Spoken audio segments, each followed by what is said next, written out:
انا مش عارف كميه الاسئله اللي جايه لي على بهارات الكفته ديت. الناس انتوا عايشين معانا في مصر؟ يعني بالله عليكم، يعني بعقليكم كده انتوا عايشين معانا في مصر؟ اصل احنا ما عدناش بنسال على البهارات الوقت. اغلب اللي بيجي لي مثلا بيقول لي جيب لي ب 3 جنيه كركم علشان اضيفهم على العدس والكلام ده. المهم عافى الله عما سالف، فربنا يستر علينا في الفيديو ده. تعالوا بقى اقول لكم على مقادير بهارات الكفته للاغنياء فقط. الفيديو ده للاغنياء فقط. تمام، صلوا على سيدنا الله صلى الله عليه وسلم، والله كويس وابتسامه حلوه منكم يا حبايب قلبي. مقادير بهارات الكفته. اولا عندي نوع من الكفته، في كفته حاتي وفي كفته عاديه. كفته الحاتي او كفته المتعاره بالضاني بضيف عليها انا طعم الضاني. هقول لك على كل ده في الفيديو. بس ما تنساش بالله عليك دلوقتي لايك وصلي على سيدنا النبي صلى الله عليه وسلم، وجيب لي ورقه وقلم كويسه وسجل معايا المقادير اللي هقول لك عليها دي. 150 جرام كزبره، 100 جرام بصل باودر، 100 جرام توم باودر، 30 جرام خلنجان. الخلنجان يا جماعه فصيل من فصائل الجنزبيل. 50 جرام كمون ويكون متغربل كويس ويكون بلدي، وافضل انواع الكمون اللي هو كمون الوادي الجديد، كمون الوادي. تمام. او كمون الصعيد عموما بيكون افضل انواع الكمون يا جماعه. وده مش بيقدح في انواع الكمون التانية، لا احنا بنقول الافضليه او الافضل بالنسبه للبهار، ما بنقولش ان بنميز شيء عن شيء او بنقدح في شيء بناء على شيء. 15 جرام حبهان، 15 جرام جوز الطيب على حسب الحكم الشرعي طبعا. انت اللي متجوزه واستخدام جوز الطيب فاستخدمها، شايف ان هي حرام خلاص ما تستخدمهاش ولا تضيفها خالص البهار. 10 جرام روزماري، وروزماري 10 جرام عشان ما يمررش معايا التحويج. 20 جرام زعتر. انواع الزعتر عندي ثلاث انواع من انواع الزعتر. في زعتر تركي، في زعتر عريشي، في زعتر سوري. تركي وسوري الاثنين من نفس الفصيل، ولكن التركي اعلاهم. التركي اعلاهم بيكون نفاذ وبيكون حبيبات يا جماعه كده. بيجي لي ناس مثلا بيقول انا مش عاوز الزعتر ده، الزعتر ده بحس انه شكله غريب، ده بيكون حبيبات. ده اللي هو الزعتر التركي، وده افضلهم من وجهه نظر انا. ريحته نفاذه جدا جدا. طب الزعتر العريشي ريحته نفاذه اكتر بس للاكل هتنفر منه في الاكل. طب استخدمه في ايه؟ استخدمه في العلاجات العشبيه، بيكون افضل وبيكون انقى واحسن.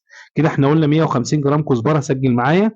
هقول مقادير من الاول: 100 جرام بصل باودر، 100 جرام توم باودر، 30 جرام خلنجان، 50 جرام كمون قلنا الوادي افضل حاجه، 15 جرام حبهان، 15 جرام جوز الطيب، 10 جرام روزماري. روزماري اسمه روزماري واسمه اكليل جبل واسمه حصل بان.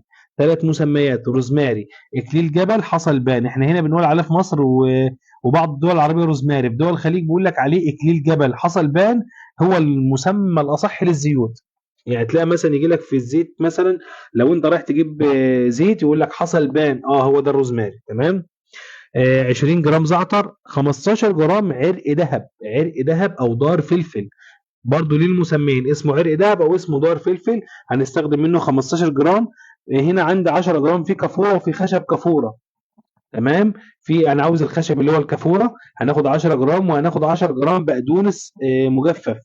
طب انا ما تلاقيتش بقدونس مجفف عندي، بس ببدا ان انا استخدم البذور. لا، بجيب انا بقدونس من السوق وابدا ان انا اجففه، اضيفه مثلا، احطه في الفرن عندي، اخرطه كده واحطه في الفرن عندي قيمه 10 دقائق لما ينشف. طب انا مش عاوز اعمل في الفرن، ببدا ان انا اسيبه كده بدون ما اخرطه، وابدا ان انا احطه مثلا على سطح البيت عندي، وابدا ان انا انشفه على الشمس. وبعد كده بفركه واضيفه على على البهار اللي معايا.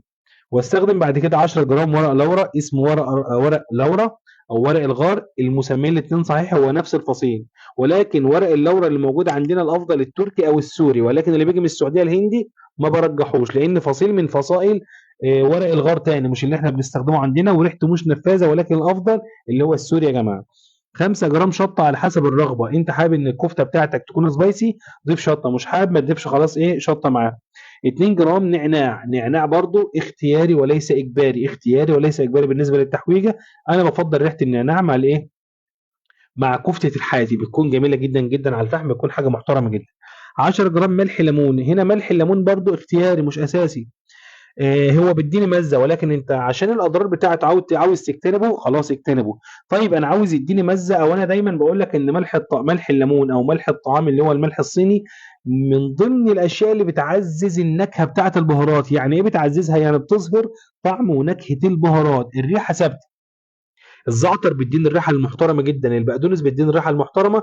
البصل لو انا اقدر ان انا اجيب بصل مجروش يا سلام، يكون افضل مليون مره مليون مره. تمام. طيب قلت لك ان الملح الليمون 10 جرام، وده اختياري، ولكن هو بيعزز طعم البهارات معاك، وبيظهر طعم البهارات وليس الريحه، لان الريحه موجوده وثابته.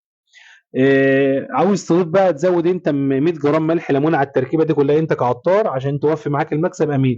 مش عاوز خلاص ما بتضيفش عليه. 10 جرام قرنفل مسمار، اسمه قرنفل واسمه مسمار برضه، المسميان صحيح. 50 جرام كبابه صيني. 100 جرام فلفل اسود. 10 جرام قرفه. 10 جرام قرفه. طيب التركه فين بقى؟ التركه تعالى اقول لك عليها. طيب انا عاوز مثلا انا عاوز اميز البهار بتاعي كده اهو. معلش اقول لكم المقادير تاني، بس قبل ما اقول لكم المقادير بالله عليكم لايك جميل منكم دلوقتي ودعما ليا ان انا استمر. هقولها لكم بسرعه عشان اقول لكم على التركه في النهايه، بس بالله عليكم صلوا على سيدنا النبي صلى الله عليه وسلم. 150 جرام بصل، 150 جرام كزبره، 100 جرام بصل بودر، 100 جرام توم بودر، 30 جرام خلنجان، 50 جرام كمون، 15 جرام حبهان، 15 جرام جوز الطيب، 10 جرام روزماري او وكيل جبل، 20 جرام زعتر تركي، 15 جرام عرق دهب او دار فلفل الاثنين صح، 10 جرام كافوره، 10 جرام بقدونس او 15 جرام بقدونس مجفف، 10 جرام ورق لورا، 5 جرام شطه اختياري، 2 جرام نعناع اختياري او من 2 ل 5 جرام، 10 جرام ملح ليمون اختياري لتعزيز النكهه فقط، 100 جرام ملح عادي، 10 جرام قرنفل، 50 جرام توابه صيني، 100 جرام فلفل اسود، 10 جرام قرفه. والافضل ان انا اضيف 100 50 جرام طعم الكباب. 50 جرام دي التركه بقى يا جماعه، 50 جرام طعم الكباب، واضيف عليه 30 جرام صوص الديمي جلاس. صوص الديمي جلاس بيعزز معايا النكهه جدا، وبيديني طعم لذيذ والله يا جماعه، بيديني طعم خرافه جدا جدا جدا بالنسبه لبهارات الكفته. طيب في تركه ثانيه اخيره لو انا مثلا عاوز اعمل كفته ممكن اضيف عليها 30 جرام بابريكا بس تكون مدخنه، او طعم الدخان بيديني طعم غير طبيعي للكفته اللي معايا، بيميزها جدا جدا. حتى لو انا هعملها حاتي بدون ما انا اعملها على الميكس جريل، على الجريل، بيديني طعم جميل جدا جدا. وكده يبقى احنا قلنا المقادير بتاعتنا بالجرامات المظبوطه. لو شايف ان انا فدتك معلومه النهارده ما تنساش تضغط لايك دلوقتي بالله عليك، دعما منك ليا ان انا استمر معاك. بحبك في الله. كان معكم أبو ملك العطار، والسلام عليكم ورحمة الله وبركاته.